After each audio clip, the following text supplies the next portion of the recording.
So, what's up, everyone? Welcome to the RRBG podcast. First little Skype recording we're doing here during the quarantine apocalypse we're dealing with. Yeah. COVID-19. Yeah. It sounds like a band name or something. I saw a meme. It was it sounds like an Aphex Twin song. Yeah, that sounds about right. Yeah, I back it. Feels like an Aphex Twin song. Definitely does, right? Twitchiness. A lot of people nervous. People are panicking. Dude, who knows what the? I don't. I'm so split right down the middle of like.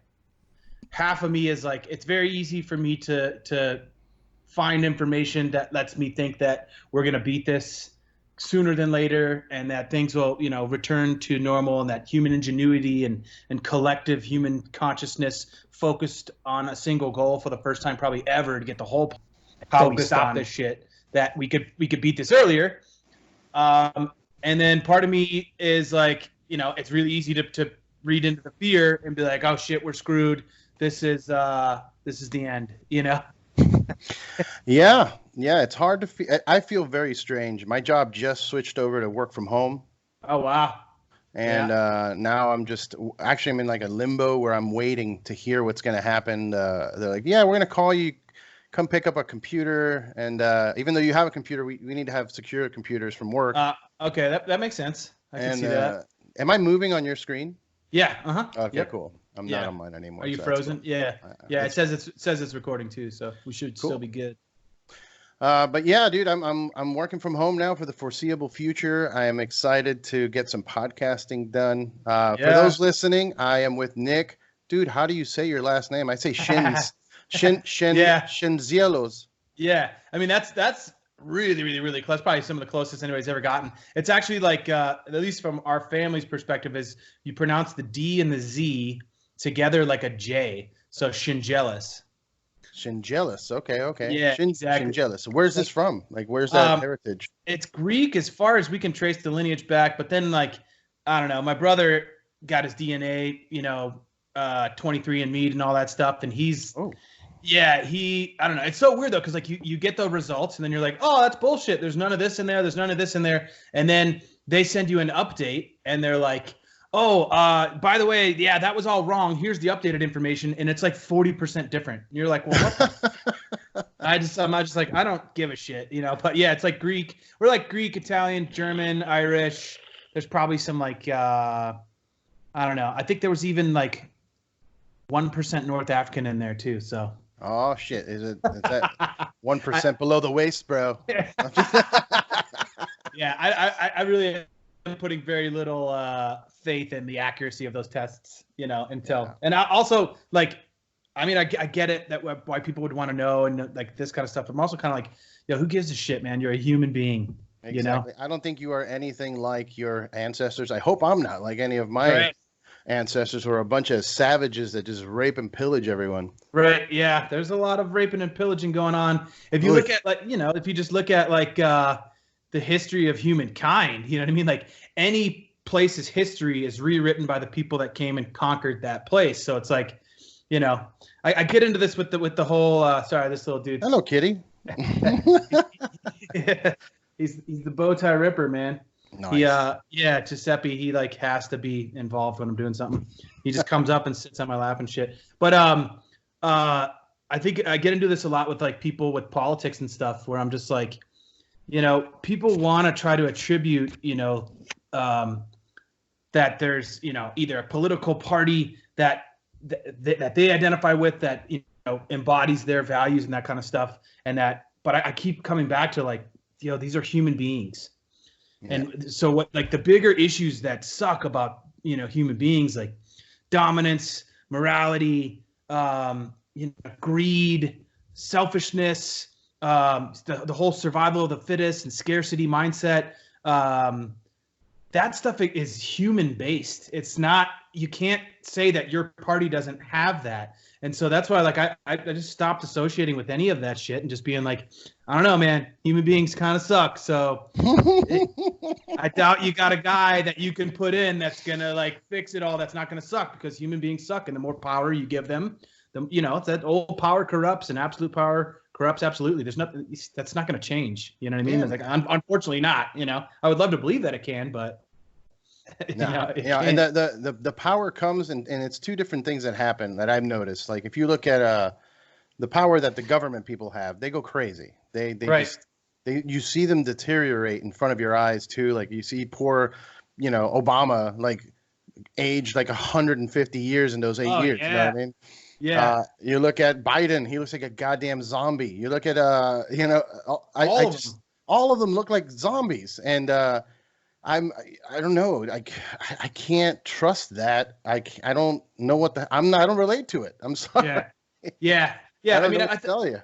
I mean, I think like that's kind of the thing that I've always sort of I'm starting to gravitate towards more is like, you know, like what can you do? What do you have control of? And I know that there's a lot of people that think that, you know, it matters, you know, who we vote for on that level, but I don't know. My whole conspiracy theory brain and the shit that I, you know, was into when I was in my 20s and stuff is just like, man, one guy doesn't make the, you know, there's a big system involved, and, you know, there's a big club, you know, it's that old George Carlin bit, you know, like there's a big club and you ain't in it, you know, and that's so much a part, so that plays such a bigger part. And I think the actual happenings, holy shit, is that orbits?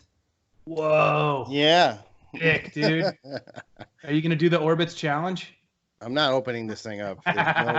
There's no way.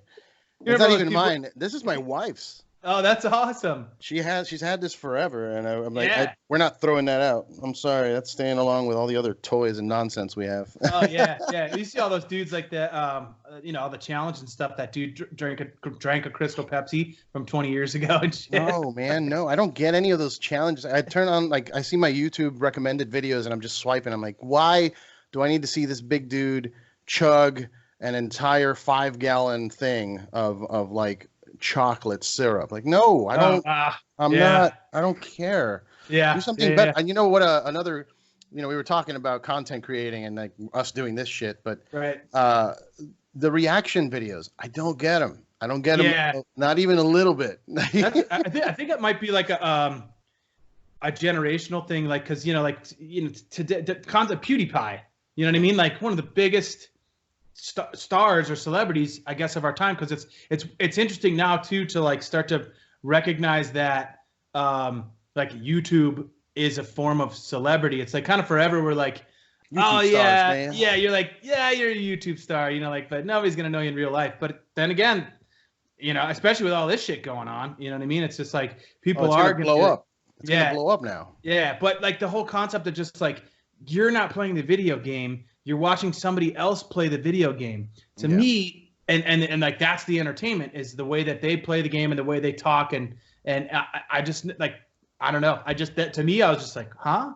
Like, what? You don't want to play the game? Like, you want to watch somebody react to it, and you know, I get the idea, I get it, but it's not for me anymore. Like maybe for some younger people that, you know, that just, you know, like when you see a baby and you jingle keys in front of it, it's kind of the same concept. It's just like there's nothing there. It's just visual. What, like, okay, you like that the guy goes every 5 seconds. Like, okay, all right.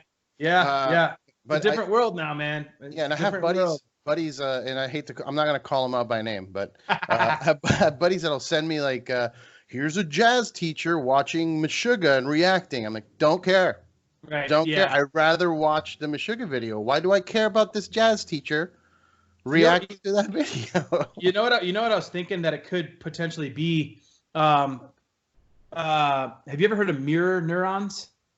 No, but go on. It's like basically like mirror neurons are, you know, we have, you know, our neural net is pretty much wired up so that we have, you know, many different types of brain neurons, and that there's a specific type that they essentially have nicknamed mirror neurons, where they're like, when you're watching somebody do something, those mirror neurons fire. So like when you watch somebody work out, or when you watch somebody, say for example, like when you watch somebody like skateboard video, the fall sections, or you know, fails, and like, you know, some guy racks his balls, like, and you're like, oh, the reason why you get that reaction is the same neurons that would essentially fire if you actually rack your balls are firing when you watch the guy do it. And so Okay. I think that may be a part of like the reaction video thing, is that maybe people are sort of want to have those, experience those more like intense emotional reactions to things because, maybe they're numb or something, or I don't, you know what I mean? Right. Like maybe they're not getting enough of they don't feel enough in regular things that when they watch somebody else do it, it sort of activates those mirror neurons. That was my only thing I could think of why people would like care about. That's a good explanation, man. I feel that makes sense to me. I don't have that, I guess. I'm too old. Right. Yeah. I get if like a younger person feels that, and that's cool. I feel that that's going to happen more and more with all this overexposure that we have with the internet, and everything is streaming, everything is instant, and everybody is like just jacked up. So I assume that the senses are kind of numbed from all of this nonsense, Oh, and yeah. all the drugs and booze too. Right. Well, think about this. Did you ever see Ready Player One? Yeah. Okay. So what year were you born, if you don't mind? 81. Okay, I'm 82. So, like that, I love that movie because like Ryan Parrish told me about that as a book first. Ryan from I met him when he was Darkest Hour. He's Iron Reagan now, but he's like, we were on tour somewhere, and I was like, yo, I need some books to read, And he's like, dude, check this book out. It's super fun. He's like, it's 80s nostalgia to the max. He's like, it'll bring all that shit back from your childhood. And so I really loved the book, and I thought it was awesome. But it just kind of reminded me of this mirror neuron thing and like reaction videos and that kind of stuff. And so I remember I started thinking about the suits, the haptic suits, that they wear, and for people that aren't familiar, it's basically like, it's similar to like, it's basically like VR starting out with the, the headgear first, just the eyes first, and then the ears are now being part of it as well. And what they're doing is that they've got, now that the sort of joysticks and that stuff, well, it's kind of like almost taking it back to the Power Glove. Remember the freaking Nintendo Power Glove? But like, you're basically going to have full body suits that have heat, cold, pressure, who knows, potentially electricity, pain, because you want something to feel real. So that way, basically, as we enter this like virtual reality world, that for it to feel real, you need sensors all over your body. So it's almost like sort of like a diet matrix. Like you can't like plug directly into the brainstem and use your existing receptors and neurons to feel pain. So we're going to put an external suit on to do that. And so I wonder if that's kind of where things are going. And especially like with this whole crazy shit that's going on right now, like, is this the start of live streaming concerts, of people feeling super secure and safe in their homes to the point where like the normal population develops agoraphobia, and people have a fear of going out, a fear of being out with each other, a fear of being close to somebody. And so then is this like kind of the start of like everybody wanting to live in virtual reality? Like just put your shit on and go outside, but you're not actually outside, you're still in your chair. Did you ever see Surrogates? Yeah. Remember that? So that was the Bruce that was Bruce Willis, right? Yeah. Yeah, remember? And like that's what everybody did. The world was too dangerous for your real body.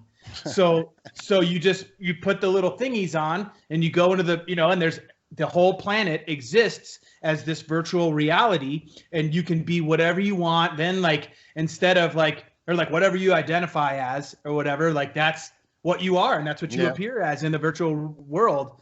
And I wonder if this is just like, is this what kickstarts that whole reality? Sure. And I mean, the timing is good. We've got the technology already kind of going. There's a lot of VR shit already happening. Oh yeah. I mean, I've been considering dropping $1,000 on a rig just so I can play the new Half-Life. So, dude, VR game. I talked to the one time I was working on the phones at Quest. It's now called CenturyLink, but it was like a telecommunications company basically, and they basically, I would answer sales calls or whatever the hell, and this guy called up, and I believe, if I'm not mistaken, he was one of the creators of Half-Life. Nice. Originally. Yeah. And I was talking to him, and I was sort of having these conversations with that dude, but like 20 years ago. But they've got, look at that. I just wanted to check this out when I was looking at it. It's called, of course, Tesla suit. Yeah, here, let me send you this. Here you go. Full body haptic suit. Boom. Full body haptic suit. Yeah. My goodness. Right? Holy shit. Insane. I'm in. Fuck it. I've told people before, I am all in. I am ready to get absorbed into a robot body as well. Like, I'm ready to go stacks like in Altered Carbon. Dude, have you, okay, so don't tell me about the second season, but have you seen it? Oh, I'm watching it now. We're on the last episode. It's fantastic. It's better than the first season, for sure. Wow. No shit, because the first season was fucking awesome. It's better. That's all I can say. Wow. Holy shit. They're giving it, they're like, without revealing anything, they're adding a whole new layer of lore to it. Okay. To where I can see this becoming a universal thing where like they have games and they have animes and they have, Oh yeah. They've managed to give it lore, Do you know the name of the author? Because I got turned on to it by the books first, and somebody's like, read the books. Oh, I have not. Okay, yeah. So it's this author. Apparently, he's one of like pretty much the best new sci-fi authors. I'm kind of more into like the older dudes, which is so funny how those older guys from even the 30s, 40s, and 50s like predicted so much of the world that we live in now. Like I always thought, like I believe that science fiction becomes science fact. That like a lot of science and science progress is sort of like catalyzed by science fiction. Like people think of the idea. That's the whole concept of behind the I don't know, I guess the law of attraction, the whole Napoleon Hill stuff, you know what I mean? That I don't believe in fiction at all, man. I think if you can think it, you can make it happen. So anything that someone just makes up, it could happen. Yeah. You think about it, it could happen. It just somebody's got to put the effort and money behind it. Right. That's it. Yeah. And especially, and that maybe the most interesting part about this whole thing, even kind of tying, just continuing on with that, the VR conversation is that like, and the Matrix conversation, it's like to your brain, you ever heard of the whole brain in a vat theory? Yeah. Yeah. There's no difference. I have very lucid dreams that feel like reality. Oh, often. Yeah. Oh, often. yeah. Yeah. I just woke up out of this gnarly one that was super hardcore. But there is essentially, if we get to the point to where we can have the brain experience electrical impulses as reality, then literally anything is possible. Any reality in virtual reality, any reality is possible. Whether or not that we can make things happen in the physical reality, I also believe that potential is super huge as well. Like I think that we're the laws of physics are potentially more malleable than we think they are. We just don't we just don't have the full capability of our brains right now. Hey, yeah. I'm gonna pause really quick because I wanna cheers you. Oh yeah, totally. Okay. For the people, I'm gonna keep talking. So the people at home, I'm drinking this, which is a Dogfish Head Worldwide Stout. Now, I've had this bottle in my cellar. Probably can't see it. With the lighting and everything. But it has been bottled in 2011. So this beer right here is 9. That's 9%? No. Okay, so to go back a little bit to you. I'm drinking the Dogfish Head Worldwide Stout. Okay. And it's been in my cellar since 2011. Damn. Is it a little bitter? 9 years old. Wow, dude. It's when it got bottled, I believe this is like 16 to 18% when it was bottled. And it's supposed to get stronger as time passes by. Brutal. Okay, well, I'm not up anywhere with that with the ABV or the aging, but I'm rocking this Weldworks nice blueberry pie Berliner Weiss. Okay, that's a light, refreshing, tart drink. Yes. So this is on 4.5 ABV, but it's probably the most delicious shit on the planet. It's a lightly soured kettle soured wheat ale. Sorry, I have another little intruder up here. Other cat. And that was Weldworks? Yeah, Weldworks is this brewing company. Where are they located? So they're based out of Greeley, Colorado. Ooh, okay. And it's about an hour outside of Denver, at least. Kind of in the off the beaten path. We used to call it, shit town, because it's like it's a cow town, and the smell is just brutal going in and out of there. But this brewery has come kind of out of nowhere and just smashed a home run park. They're known for, like, one of their beers is called Juicy Bits.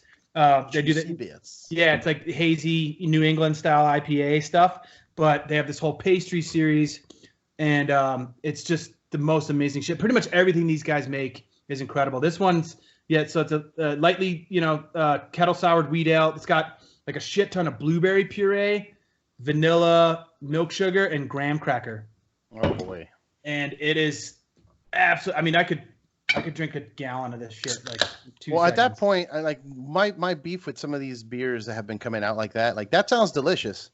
Right. But I wouldn't even call that a beer. Like, that's got to be a cocktail. It is hard to call it a beer. I mean, it's still carbonated. It still drinks like a beer. Like, the mouthfeel is still like a beer. Right. But as far as, like, your traditional beer flavor, like, it's borderline not beer, as far as the flavor goes. But I don't give a shit. It's fucking delicious. That's my thing. Like, a lot of beer geeks are very cliche. Yeah, let's cheers. Cheers to the apocalypse, bro. Cheers to everyone listening and watching. Man. I was a beer geek. I mean, I am a beer geek. What am I saying was? But I worked in the beer industry for 8 years. So working for breweries and Cigar City Brewing and Modern Times Brewing. And, I started getting jaded when I came out here to LA, because the thing that got me into it in Florida was that it was kind of more of a social thing, and we would get together and everybody would bring 5 or 6 bottles and we would just get annihilated. And everybody would try something new. Like, hey, I went to Chicago and picked these up. Right. Let's try them out. And that was always super appealing to me. I like the community aspect of it. And then when I came out here, it was so competitive and nobody cared. Like, I got invited into one group. It was called the Hopheads, that they get together and they have these massive, like, 400 bottle tastings. It was like they would rent out a restaurant. It was just like 20, 30 people just drinking like maniacs, and that was cool. But I couldn't keep up.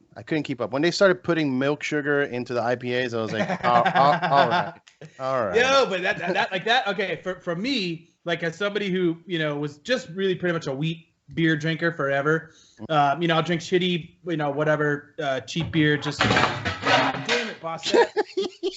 Dude. Oh my god. One. Oh my god. This one. My god. Yeah, she likes to knock shit over. She's 16. She's 16, man. She's 16. Doing 16 years old. Old bot step there. You got to go down there. Yeah. But she sure does like to mess with shit. Like, she's really smart. She can open the door and leave the house and then go open the neighbor's door and go eat their cat's food. Oh, that's good. Gangster. Yeah. So we had to start locking the door from the inside, because she figured out how to open the handle, open their handle, go in, and our neighbor's just like, your cat's eating our cat's food in our house. I was like, all right. But as a dude who's, just did wheat, beers, and I've done, then I would kind of do, some stouts, whatever, porters here or there, whatever. But I never crossed the lupulin threshold or whatever for where hops tasted good to me. It always just tasted, just too piney. But a lot of this new stuff, the New England, the hazy IPAs and stuff, and especially the milkshake style ones where they're adding in the milk sugar, it's allowing it balances the hop profile out for me to where I'm like actually starting to enjoy the flavor of the hops. So I'm like, I guess it's all for everything. But I did hear, so my buddy that got me into Weldworks, he's one of my, he was a bassist, one of my best buddies from high school, and we had this band called Ain Matter, which was like 2 basses, drums, and vocals. So no regular guitars. And we would both run through like dual rigs, so like we have an A/B pedal that would run, the A side would go to a bass amp and those effects, and the B side would go to straight up, we had, Mesa dual Rex and 412s or even full stacks. And now just play with some weird tunings and shit like that. anyways, he turned me on to Weldworks and all these different wacky beers and stuff. And so he was explaining to me like that he's traveling all over the country now. He's like a really gnarly beer trader. Like it's like, I don't know, he's probably got $6,000 worth of beer in his basement. Jesus. And he said, he's like, yeah, the Cali scene is, he's like, it's just very snobby, very like, he's like, it's not brotherly like it is in a lot of other places. Because Colorado, he's like, every weekend he's going to a beer share. And it's all, he's like, everybody's cool as shit. Everybody just has these crazy beer cooler backpacks and they pull out their, and everybody just shares all this amazing beer with each other. And he said, everybody's super cool. And like, he's like, it's not the vibe out there. No, not at all. Out here, like there was a brewery that's close to where I live called Monkish, and they became like a very popular hazy IPA place. Yep. Mm-hmm. Which is hilarious because apparently they started as a sour house, and nobody was really buying the beer. So he started making, and like he even had mugs that was like no MSGs, no IPAs, because he was Chinese, I believe. Okay, yeah.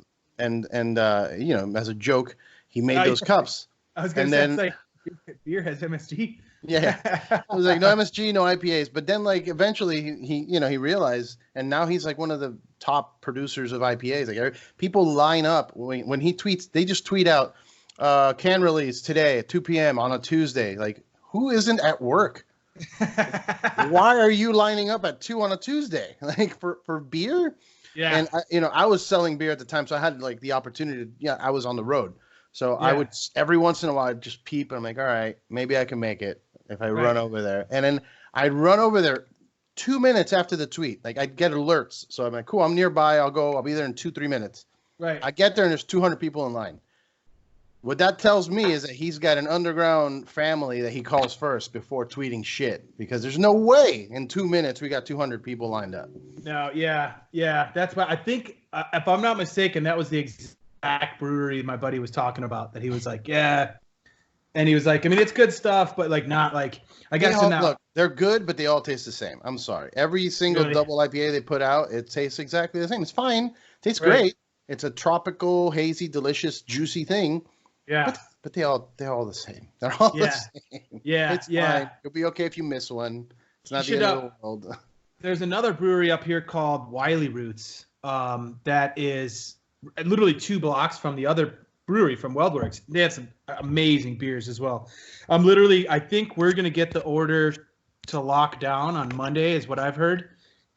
So I'm like, whenever we're done, I'm driving to Greeley so I can stock up. Yeah. Because I was like, I'm down to like, 8 good beers in my fridge, and I've got like, I mean, I love Dos. I love a Dos Equis. I love, I'll even drink Coors Banquet. I've gotten into like. Yep. Coors is good. But the trick is to just like, you have to start with those. Yeah. And if you start with something really good and then you drink one of those, you'd be like, oh, this is dog shit. You know what I mean?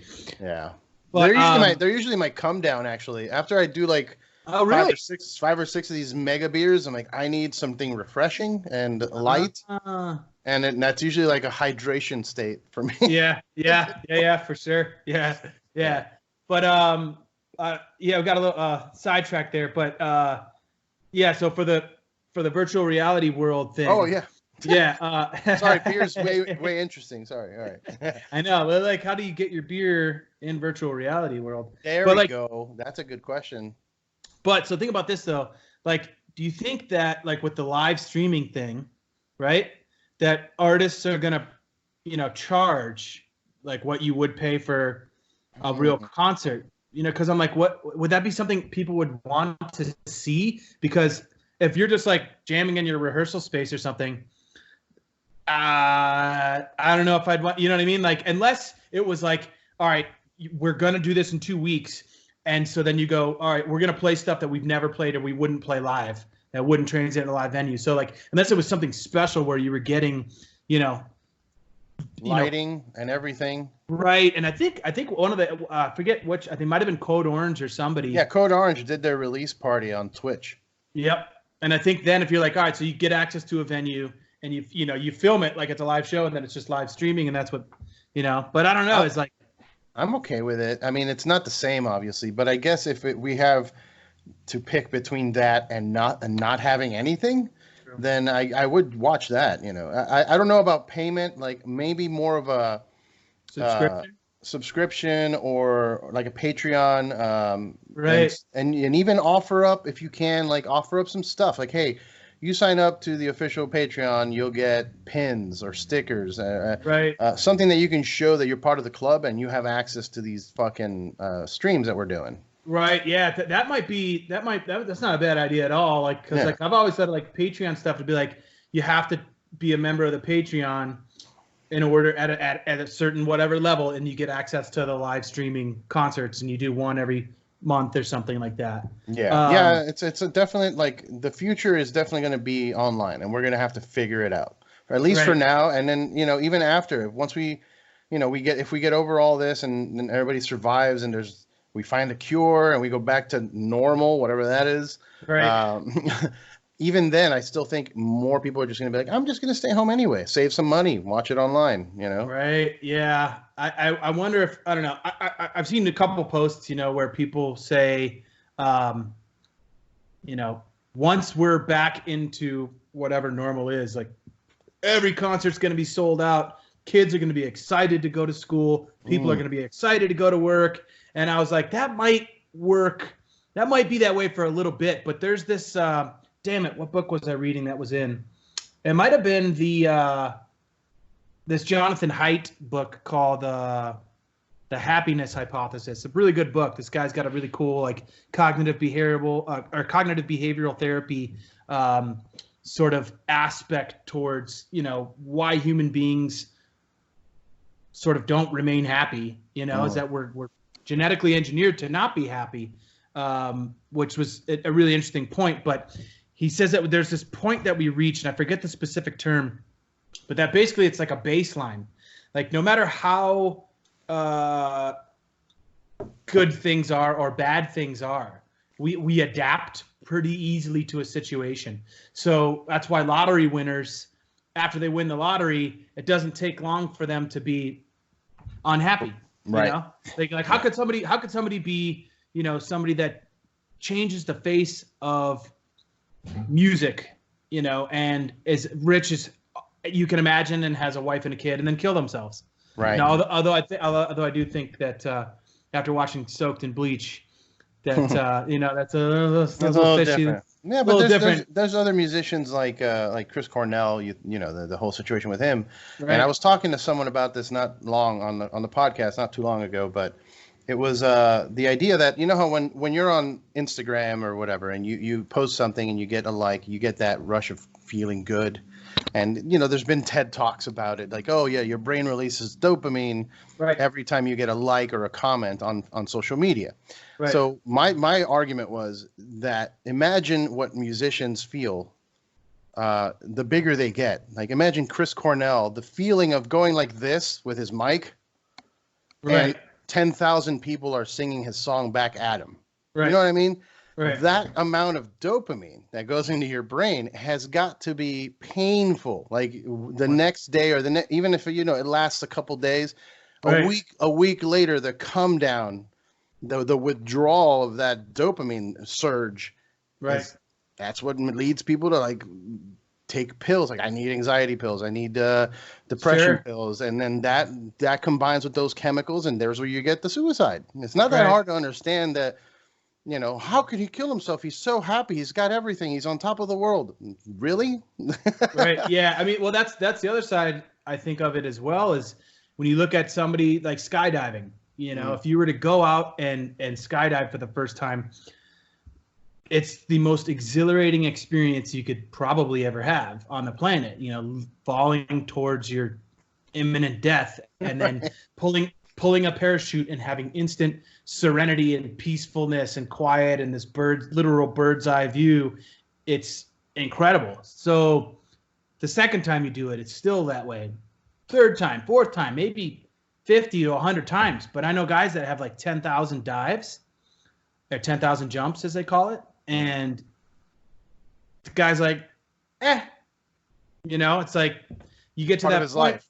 It's just a baseline thing. It's the same thing as when they say if you're getting addicted to a drug and you get those specific neuropeptides created from that experience, that in order to produce that same level of neuropeptides, that same level of exhilaration, you need more of the substance. Mm-hmm. So, for example, with the Cornell thing, it's like, okay, 100,000 people singing my song back to me, but at a certain point, it's like, how far can the crowd go? Yeah, it becomes a blur. It doesn't matter. Like, to me, I think the most I've ever played to is probably like 35 or 40,000. And I can't tell the difference. I could not tell the difference between 10,000 and 40,000. It's just like a sea of people, and there's no feeling difference. There's just the talk difference or whatever. So it's, if that becomes what's like, whatever the baseline is, whatever the norm is, we return to really fast. And so I think that going into everybody's going to be so excited when this is all over, that's definitely true. But I don't think it will be very long until everybody was back to, I want to be home. Right. I don't want to go to work. Yeah. Like we say, we'll never take it for granted again, but we would, and we will, for sure. Because it's wired into us to like constantly be searching for something better, or, that things, I don't know. It's just sort of the way our reality is wired, Yeah.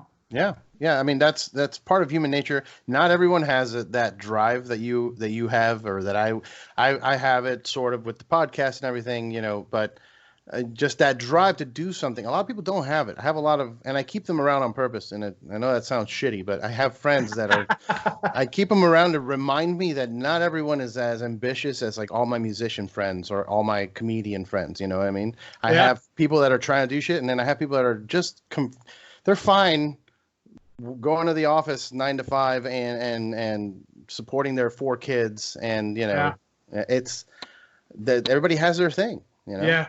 Yeah, I mean, maybe, I don't know how reality works as far as consciousness being. I have a strong feeling that consciousness is the primacy of being.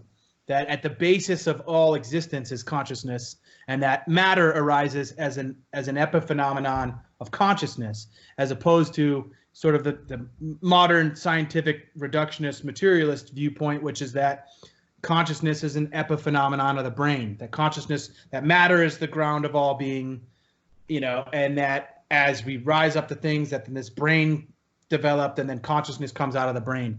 I sort of tend to believe the other side of it, and as a result of that, think that, maybe there's the potential for reincarnation or parallel realities or multiple dimensions or infinite dimensions where you get to be the person that has the drive and wants to create the podcast or wants to create the comedy or the music, and you get to be every other version of the set, 8 billion different people, and you get the family life where you don't care and you just work your job, and that's good enough. And I think that there's a potential that we experience every one of these realities subjectively, Yep.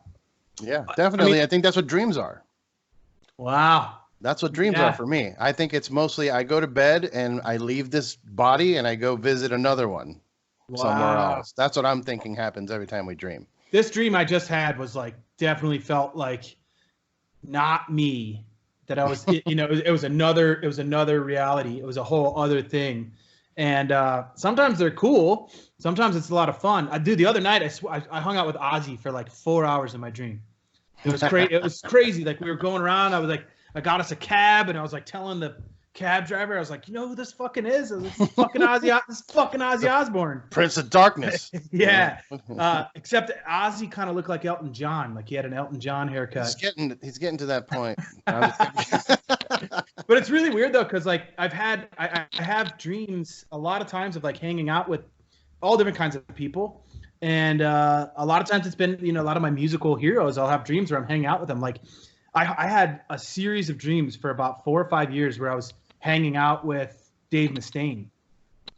And it was just really crazy, like watching, after, joining Havok and getting the Megadeth tour, and then actually hanging out with Dave Mustaine, that I would have my feed pop up, my memories pop up, and it would be all these memories of these dreams that I had were popping up, and it was like some of them were really cool, and other ones he was like a dick, you know what I mean? And it was fun, and he ended up being, you know, primarily really cool, but he was very snarky towards me. But it was funny because then kind of the same thing, like I had dreams of hanging out with Mastodon before I ever like hung out with those dudes, and you know, so dreams or were they premonitions, man?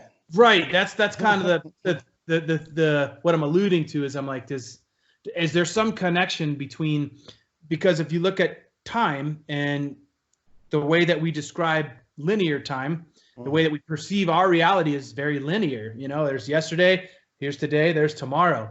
But we know from a universal perspective or from a quantum physics perspective that time isn't linear, you know? And so the potential for you to be able to, like, we don't have a good reason why we can remember the past but not remember the future when we're applying quantum mechanics and quantum principles to time and to the way our brain works. So is there some reason why, like when we have our dreams, that we sort of exit linear time, and that the potential for experiencing the past or the future are there, and then you're pulling some of that back into when we wake up and remember the dream, that we're pulling from either of those places. Yeah. No, I believe it, man. I live a very weird life. I've been out of the body through not my will, through car accidents, just oh wow. Also, psychedelic drugs. But the way I'm experiencing life right now, it's very much like what you were saying. You have these dreams or this idea or this thought, and then it happens. And even when it happens, like I'll take pictures or whatever, and it's on my Facebook. And then like 2 years from now, I'll be like, what? I thought that was a dream. Like, what do you mean? That actually happened. Okay. And then like, it's becoming harder and harder to, when you get into that world, like let's say you're one of those dudes that's just taking LSD. I'm microdosing, bro, every day, right. And practicing pranic yoga every morning, and so how do you know what life is anymore? Because you're just so in that moment. Like you can get lost in that thought process. You get some of them here in LA, the crazy homeless dudes just walking around. Yelling to the sky. Like, that dude's seeing something. I'm not seeing it, but he's in another dimension looking at that thing, wherever he is. Right. Well, think about that. We know that our senses are approximately commensurate to measure the reality of 20 hertz to 20 kilohertz for audio. And then we have our tactile response. We have the visual spectrum that we can see. We have this set number of, essentially light and sound and feel that we can measure through our senses. But we know scientifically that that's 5%. That's a fingernail of the actual waves and reality and real shit that's out there that we don't have the senses to perceive. So if that's the case, and there's 95% more reality happening right now between you and me, all around us, on all the rooms in this physical space, there's 95% more reality happening that we don't have the senses to perceive. How are we to say that those homeless people aren't, that the hallucinations aren't actual, physical entities or physical happenings that they are somehow able to tap into or perceive? I mean, we know we use a very, small percentage of our actual brain.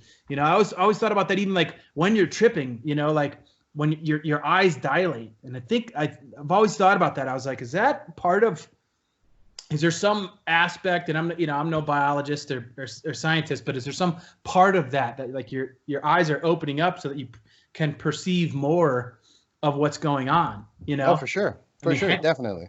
I mean, our senses are definitely enhanced. Our perception's enhanced under those circumstances. You're sort of alert. I mean, even the shamans, that would hunt the reindeer and shit up in Siberia. Like they would take the psilocybin mushrooms, or even the flyageric, the Amanita muscaria, they would take those before they would go hunt because it sharpened their shit up, and they could go and hunt for 2-3 days out in this brutal cold without the need for food or whatever, because they're just raging, That makes sense, man. Yeah, and there's also some part of the myths of how Santa Claus came in there. I don't know if you've ever heard that Santa Claus flying. Well, the shamans would hunt reindeer, right? Mm-hmm. And they think that there was some sort of a tie between the flyageric mushrooms, these specific mushrooms that those the hunters would eat, and that those have a very common effect of that particular mushroom, as opposed to the psilocybin mushrooms, is the feeling of flying.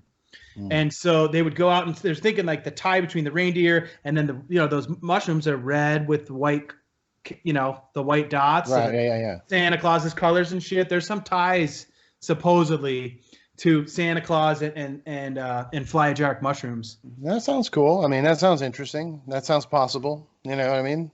You never know. Yeah. It's crazy, man. I definitely think that where we are right now, where we exist, like you mentioned earlier, it's malleable sort of to a certain degree.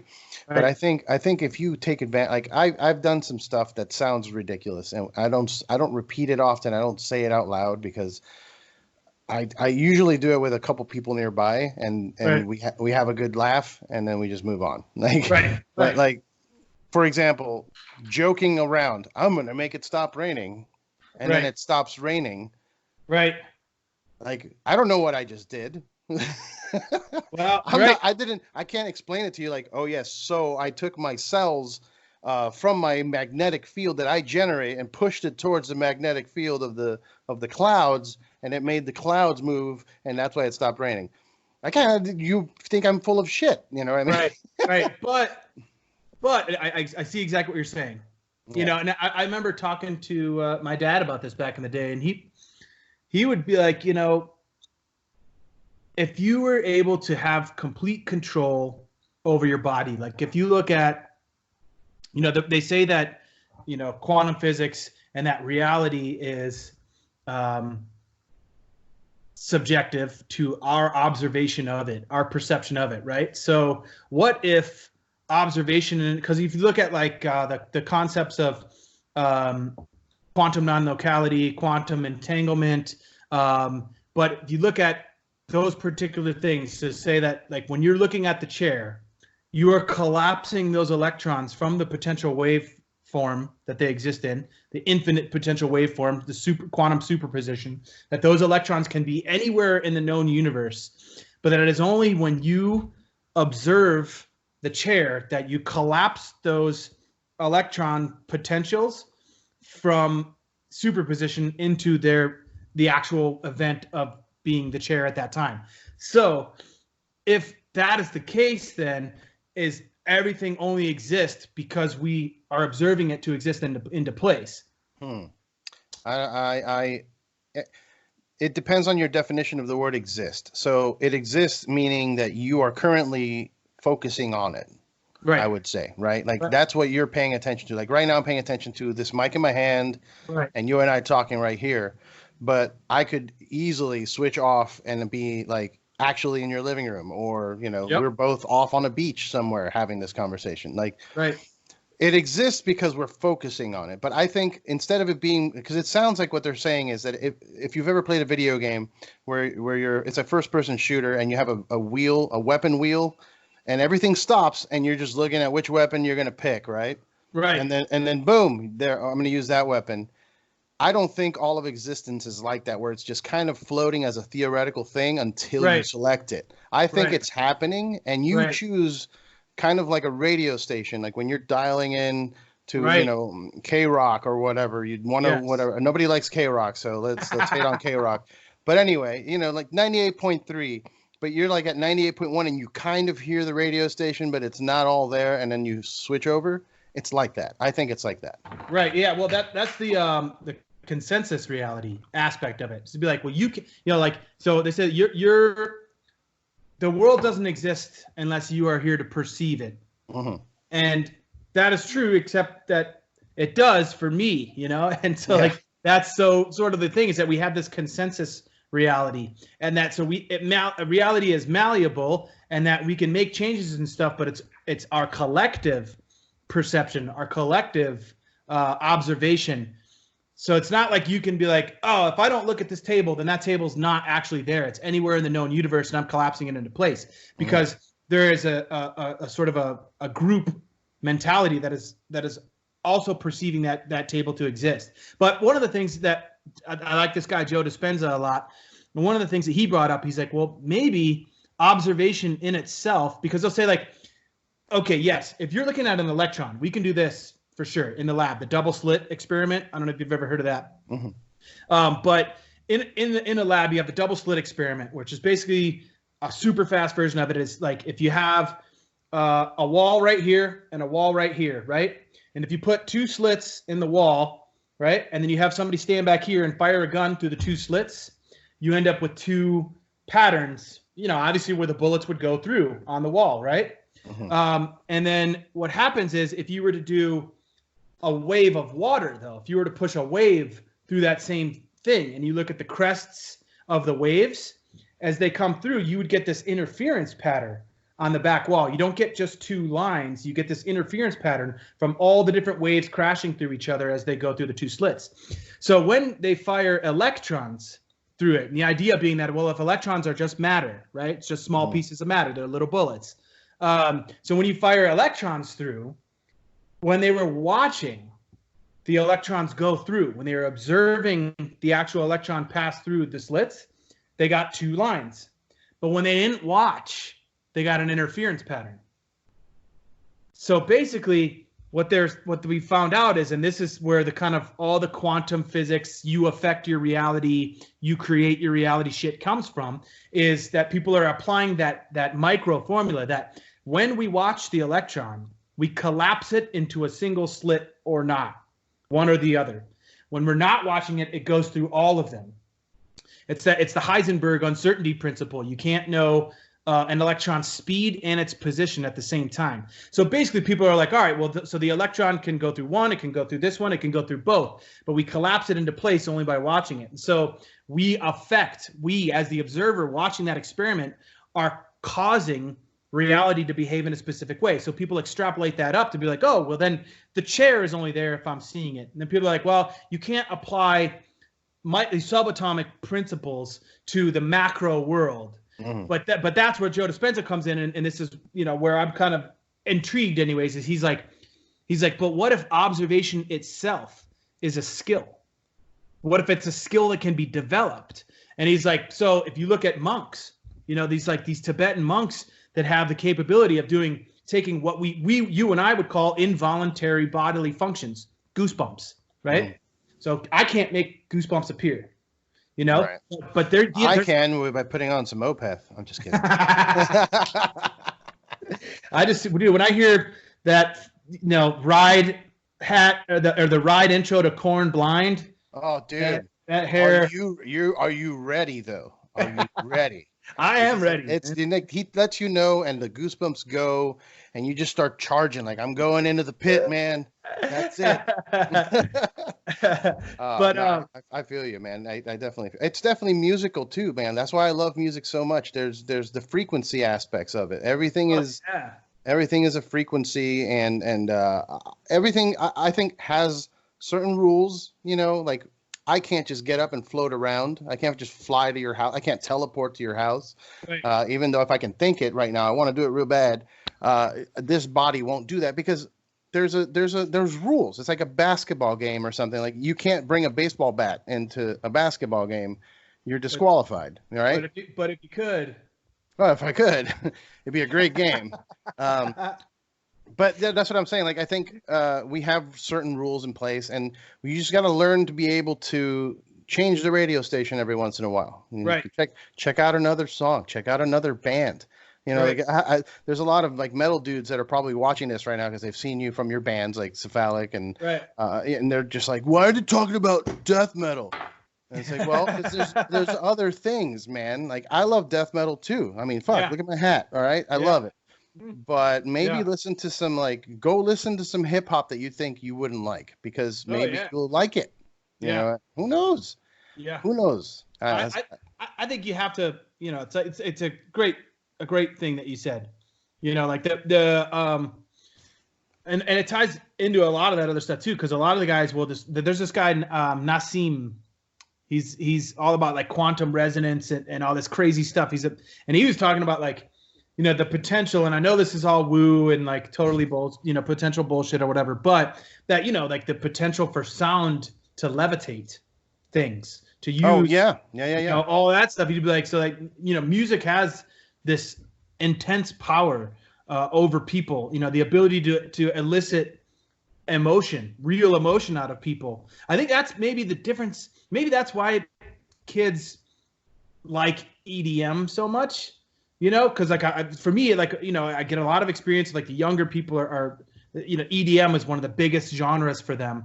Mm-hmm. I think maybe like for them, they haven't seen the tie the way that, when there's a sick buildup in a metal band and the riff drops, and that that urge to pit is the same thing that those kids are experiencing when the electronic part builds and then the bass drops. For them, it's the same type of like emotional response that it elicits. It's just the actual timbre of the music is different, but even a lot of the rhythms are the same if you listen to it. So and then maybe that's kind of part of the whole thing too, of like why people watch reaction videos, is like people are just trying to feel something, and whatever, because we like, it ties back into what we were saying earlier too, that we get numbed out by this dopamine cycle, this the adrenal cycle that we go through, everything. Like our regular life, we sort of return to a baseline so fast that it feels like maybe we're very numb. We're not getting the juice. We're not feeling the excitement or the juice anymore. And so that's where change the channel, change the tuning. That Nassim guy talks about consciousness being, like the radio waves. You know what I mean? Like that, we have your radio and you there's K-Rock, and then you turn and you go to here, and like if you're like expecting to hear something different, you have to tune differently, right. but it's all out there, and then we have the ability to change the dial in our head and to tune into a new level of consciousness. One of the best ways to do that is to with different music, way outside the box music, or mushrooms, but don't do mushrooms. I disagree. I think that everybody should do mushrooms like at least just a little bit. I think at least 30 times. 30? Good yes. Lord. Hell yes. I think world leaders should have to do mushrooms. I mean, that should be a qualification. I guess 30, depending on the dosage, right? Because I mean, I've done some Bill Hicks heroic doses. I don't know if I can handle 30 of those. Some dried 5 grams. Ooh, boy. I mean, I think a solid 3.5 gram doses. It's important for somebody to experience it, because honestly, I grew up very strict Catholic. Same. And drugs are bad, and drugs are bad, okay. Metal's bad, and I started kind of exploring it on my own, and then when I remember the day that I kind of like was confronted with that decision, like, all right, I'm gonna do a psychedelic drug. Someone's offering it to me right now, and I'm gonna do it. And it's not like I'm not a junkie. I'm not a crackhead, or I'm not like lost. It was just kind of like, you know what? Fuck it, let's try it. And it wasn't weed, so it's not a gateway drug. So somebody just had some mushrooms. And I was like, sure, man. I'm like, how long is this gonna go? They're like, it could last 12 hours. I'm like, ooh. That's all right. Yeah, that's a long run. And I'm like, look, I'm young. I was young. I had no job at the time. I was doing the band thing, just touring and fucking around. I'm like, yeah, let's go. And it changed everything. Right. It changed the way I looked at everything. It changed depression. It changed like creativity. Like it just tweaked everything to just kind of this sharp, bright thing. I was like, oh, okay, I can do things. And that's what led me down the path of exploring all this stuff that we're talking about, quantum mechanics and quantum physics. And but some kids get lost into drug use. Like I see it. There's cultures of some of these hip hop bands that like the Suicide Boys. All they talk about is eating Xanax and just laying down. I'm like, but the thing is, like, I like to think about psychedelics anyways as at least the stuff that the guys that I grew up reading, Terrence McKenna, and later on I got into Daniel Pinchbeck and studying all these different things, and I got to go down to Costa Rica and do some ceremonies with some shamans and stuff. Nice. It to me it's a technology. It's a spiritual technology. It's a physiological technology. These aren't like recreational drugs. I mean, I think you can take them recreationally. I think they will fit that role if you put them into that role. But they have such a wide range of applications that Xanax doesn't. That even alcohol doesn't. That cocaine doesn't. That any of all those drugs are like essentially exterior pointing drugs. They turn your focus to the exterior. Right. They turn your perception to the exterior and away from you. You're pushing out, yeah. You're pushing out with those. And that's what I think a lot of people want to do with them, and that's why they're very easy to get stuck into. And then psychedelics and like THC and anything that has that sort of effect that turns the focus inwards. Mm-hmm. That you do self-reflection and you go through and you sort of review what's going on in your reality in your life. You reflect on it, you think about it. And for a lot of people, I can understand why they don't want to do it, because that's painful. Maybe they don't like who they are. Maybe they don't like what's going on in their life. And so, I've got a buddy who's a brutal addict of many different things. And the one drugs that he'll take every freaking drug on the planet, dude. But the one drugs he won't take are like mushrooms or weed. Because the good ones. Yes, because then you have to look. You have to look at. Then he has to see what Then you have to look inside and see who am I? Who have I become? And that's a very scary thing for I think a lot of people. But I think it's the most important thing that you could do, because there's so much good inside of everybody. I do believe that, and that I think that like those particular ones melt away all the bullshit. They melt away all the ego, and you're left with just yourself. And it also, but what you want to do, what you are interested in, you know what I mean? Yeah. No, I agree. I agree completely. I mean, think about this. Go ahead. No, yeah, go. I was gonna say, think about what if like the world leaders, so like those world summits, what if they had to trip mushrooms together? No. You don't think so? I think it would have a chemical reaction with the blood bags that they're having attached to their bodies. To stay young. I think it might cause an allergic reaction. Dude, I wanted to ask you about those Hyperflesh masks. What's going on? Are you working with them? Yeah. Well, so here's kind of the deal. It's basically like they're incredibly expensive, and in order to get that nuclear power trio to do anything, I had to own the masks, and so. It basically took me about 1.5 years to get the funding together to buy the masks. I mean, they're normally like $85,000 to $10,000 per mask. And so I was like, can you give me any kind of a discount? And he was like, well, if you punch the hair, because the hair punching is the most tedious, gnarly part. And so I was like, okay. So I went over there and just every day for about almost 3 weeks straight, 8 hours a day, just a single felting needle, and you take the synthetic hair. You got to use synthetic hair because in order to style it and have it stay, the hair's got to be able to get to like 500, 600 degrees. Mm-hmm. And so anyways, you take the synthetic hair, a little strand of it, and you just punch every single hair in. Jesus Christ. Yeah. I mean, it was insane. And like the needle's so sharp that I pierced my thumb like easily 13, 14, 15 times, all the way through the fingernail, all the way through. But it's so sharp, it's so small of a needle, like 36 gauge, 38 gauge needle, that it didn't hurt. I don't know, it was weird. Well, maybe I just never hit a nerve because but yeah, so but we finally got the masks, and then we were able to. We just shot a video last weekend or 2 weeks ago. I don't know if you know Randy. Randy from he works with like Animals as Leaders and Bad Wolves. Oh, Edwards. Yeah, Randy. Yeah, so Randy shot the video, and he just sent me the first cut over, and we're like working it out and debating the release of it because, you know, we've been talking to Metal Blade, and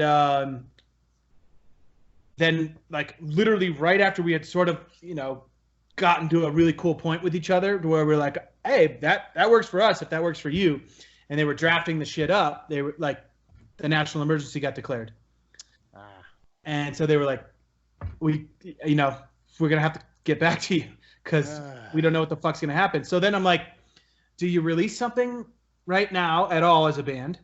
Like right now, you know, like I'm like, maybe we give it a month, because especially this project, you know, with these dudes and like. Look, I'll say that there is a demand right now for content. I think people are. There's a lot of people already stuck at home. There's a lot of people that are unable to work. Right. And this could provide them entertainment, but not only entertainment, but also kind of inspire them to do something. Like, you know, they'll be like, holy shit, that's hilarious. You know, maybe we can do something, and just kind of, you know, make their own videos or. Sure. And I know that the oversaturation and not everyone is creative enough to put out some good content.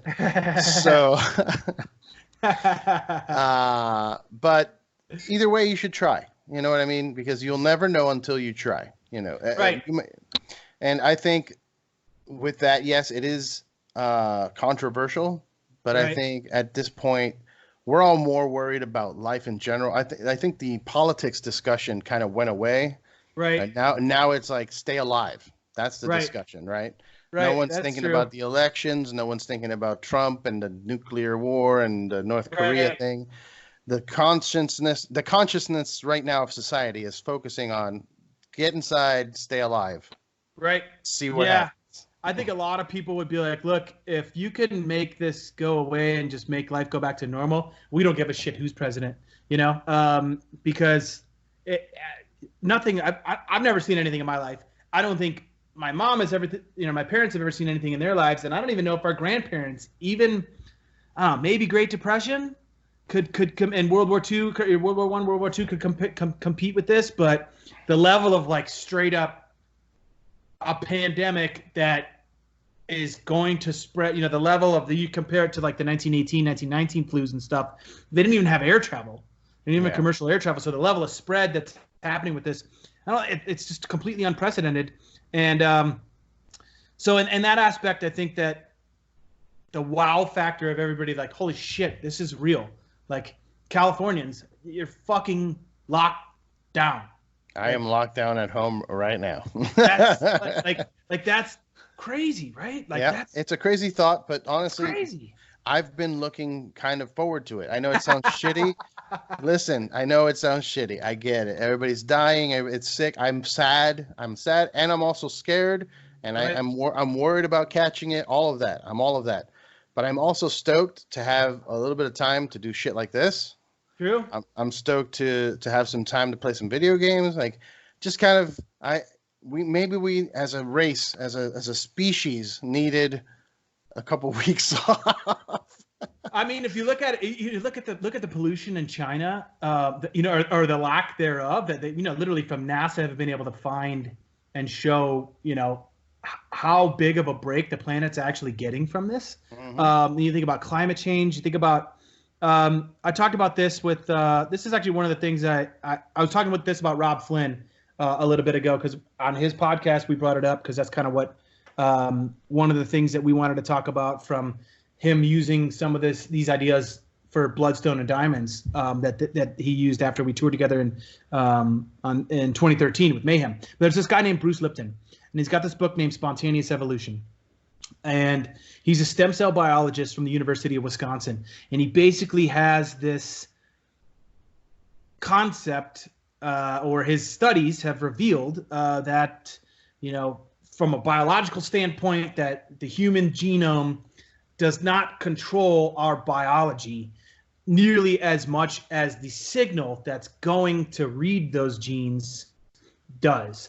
So he has this concept in the book called imaginal cells, right? And this is essentially the part of a caterpillar when the caterpillar, goes into the cocoon phase and literally turns into this like primordial soup, right?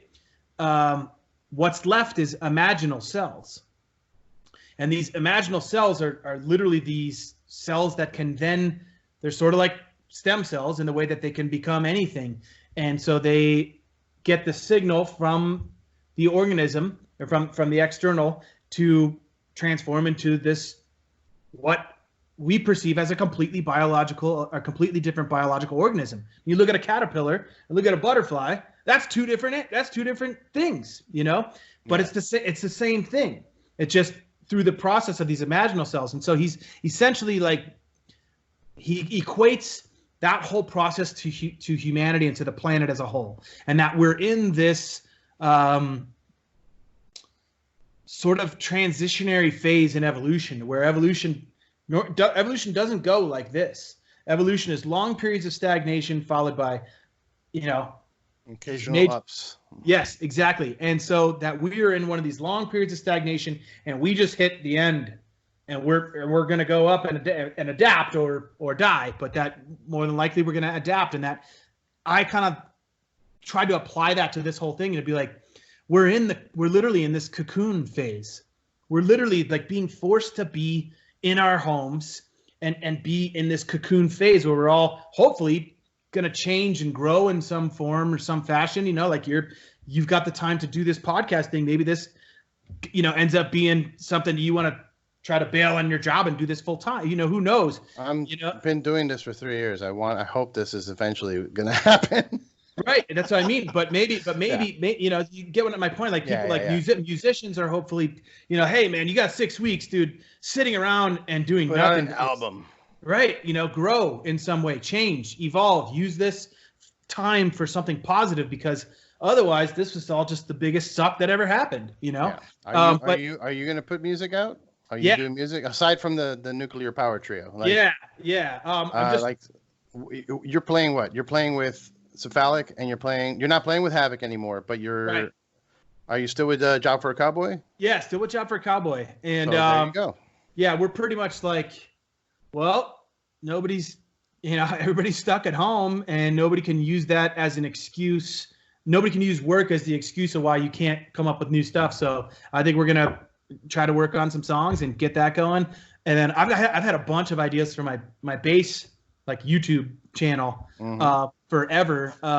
Just funny little, my stupid little funny things I think are funny or whatever the hell. But I've got a bunch of those that have been built up, stacked up for a while, and a bunch of different musician buddies are talking to each other about, like, hey man, are you doing anything? Like, I got these cool riffs, and I'm like, send them over, man. So, hopefully some really cool stuff is birthed out of this, and maybe we can become the butterfly from the caterpillar. Maybe as a society, that would be the coolest thing ever, to see some kind of lasting major change, to where we don't do like we talked about earlier, and just after a few weeks, everybody's like, oh, I want to go home again. You know what I mean? Maybe, I don't know. That would be cool to see, that, to use this time for something positive, something positive. Yeah, I think it will be. I'm looking at it kind of like, have you ever taken like a week vacation or a 2-week vacation somewhere? Like you go to Mexico, or you'll go to Europe. Like I'm gonna take a 2-week Euro trip, and you party every night. You don't sleep. Every night you're just going. You have drinks. You go to a show. We go to a friend's house. We go to a party. We go to a dinner. We go eat this over here. Then go over here and then perform a show. And then that binge that happens every once in a while, where it's like a week or two. Right. And then you need like 3 days to recover from that. Like you're just home. You're not doing shit. You're just taking a shower, drink some water, relax, watch some TV. That's what's happening with all of our lives at once. And we've been living so hard. Everybody's grinding. Everybody's working. Yeah. Everybody's going. And I create this and the Kardashians. And oh my God, Trump. And it's like just constant like insanity. And then like I think we are done. We need to nurse that hangover for a couple weeks. We went a little too far. People are dying. The cops were called. Shit's crazy. Take a little break. Take a step back. Let's just relax. We'll do some work from home in bed. We're a little, we're sick. We got some sick time. Whatever it is, The way, right. point is, we're gonna make it past this point, and I think we'll be better off from it.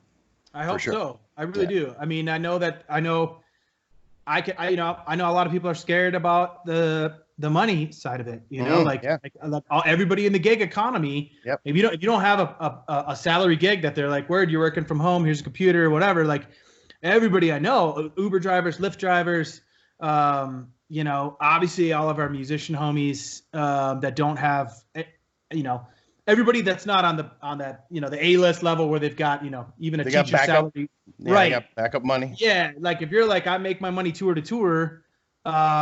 It's time to get off your ass and do something. Right. Exactly. That's the other thing. I did, you know, think about this though, like see what you thought about it, which was kind of like the band's asking everybody for money. You know, like, hey, and labels asking everybody for money, being like, hey, you know, these guys only survive via touring, record sales don't do shit because, you know, blah, blah, blah. But all the other people, I guess I would say that the band should preface asking. I have seen a few bands actually do this, so that is awesome. But bands should preface asking, you know, people to support them to people that have the excess or have people. People that have the excess. If you have a stable job that's letting you work from home and your money is coming in like normal, if you can help out, sweet. But like, it's, you know, everybody else is tripping about their rent too. So buying a T-shirt is kind of like the last thing on my mind right now. Right. You know what I mean? I'm like, let me get rent paid, and maybe who knows? I mean, like I saw France completely freeze rent, mortgage, water, electricity. It's all frozen. So I think if they don't do that, then we're gonna have a real problem after this. But I think it's glaringly obvious that if you tell people your salon is shut down, you cannot take clients for 6 weeks. If you take a client, we're gonna fine you $1,000 or we'll throw you in jail for a year. Then you got to be like, all right, well then you got to pay my rent because you just told me if I take a client, I could go to jail for a year. So yeah. And that's where all the conspiracy theories are coming in with like, oh, they're the New World Order, we're getting taken over and they're taking our businesses from us and our freedoms. And it's like, guys, I get it, but also just instead of freaking out, instead of sitting at home freaking out, we should be proactive. Right. Get some stuff done. I agree. Figure out ways to make money. Help if you can. If you have money, help anybody that needs it. I'm currently, you know, one of the few that I have a job. Right. I still have bills to pay until they stop those. Right. If they stop my bills and I don't have to pay, then I'll have extra money and I can support people that need it, you know? Right. Exactly. But in the meantime, I think we should all give each other shit. Like, look, that Code Orange thing was free. Like we were talking about, like, do you want to charge for concerts on Twitch? Maybe. But you also need to be providing stuff because when we all get back on our feet and everybody gets back to normal, then they'll remember who was there. Like they'll remember, hey, this dude put out a bunch of free shit. Right. Now the you know, things are different. I have money. Let me support him. I think that's good too. That's true. That's a great point. And I think, you know, like people that take care of their employees, same thing. If you take care of if you take care of your employees right now, they will, you know, they will remember that shit and they will stick with you. If they were to get an offer from another company, they'll be like, you know what, these dudes had my back when the shit really hit the fan. So no, I'm good. You know. Yeah, this is a good time for companies to step up for sure. Yeah, exactly. And maybe I don't know. It's a chance. You know, it's a chance for the worst in humanity to come out, but it's also a chance for the best in humanity to come out. And I think that's if we could utilize that, and you know, and at the end of the day, still come home and be able to have a delicious beer, and you know, that's what it's all about, man. Fuck yeah! Well, no better place to end it, dude. Thank you so much. No, of course, man. Thank you, man. I really appreciate the offer. We've been talking about it since that NAMM hang, but we got her done. Yeah. Dude, I remember the first time I met you was on, I think it was like Ozfest. Havok was playing, and you walked by and just tapped me on the hat. You're like, nice hat. I'm like, oh, really? No shit. I was like, oh, okay. Oh, man. Who's that dude? Why does he know my friends? Yeah.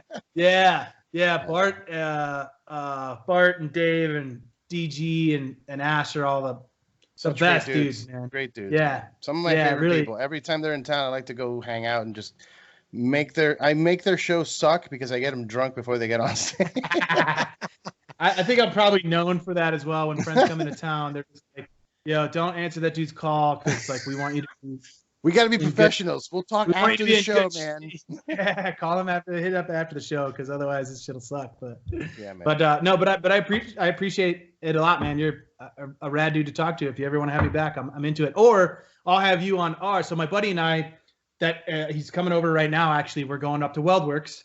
Okay. And Wiley Roots to get beer. But we started a podcast called Beer Splaining. Oh man. Right. So it's kind of self-explanatory. And we just review beers, and we could even do, you could pick 4 or 5 beers, or we kind of doing like 4 beers total, and we all share the same beer, but we could switch it up for this format or whatever. Just obviously like you pick 3 and you could review that one, and we just shoot the shit about beers, and it kind of goes into whatever the hell. And I'd love to have you on if you're into it. Hell yeah, man. Like I said, 8 years of living in that world. I got some tales. Okay, let's do it, man. Let's do it. All right, brother. Thank you so much. So if people want to follow you on the socials. Yeah, so at Nick Schenz, NickShinz, which just made it nice and easy just because I'm like, that's not everybody. And then my Facebook is just Nick Schendzielos, NickSchendzielos. And then I have a YouTube channel if you want to see some weird ass funny bass shit. I got a video with Dave Davidson where he's playing with the big baby head. We made it on Comedy Central with that. That shit was great. But it was that's youtube.com/bass4days. And I got links to all my other bands and shit off of there, and appreciate it. And I'm also gonna send you this Nuclear Power Trio. Yes, please. Yeah. I'm excited for it. Yeah, don't share it, but I won't. I think you'll have fun with it, man. It's a blast. Awesome, brother. Well, thanks again. Thank everybody for listening. Follow Nick. These are tough times, but we're gonna make it, guys. All right, man. Cheers. Everybody. Stay alive. Yeah. Peace.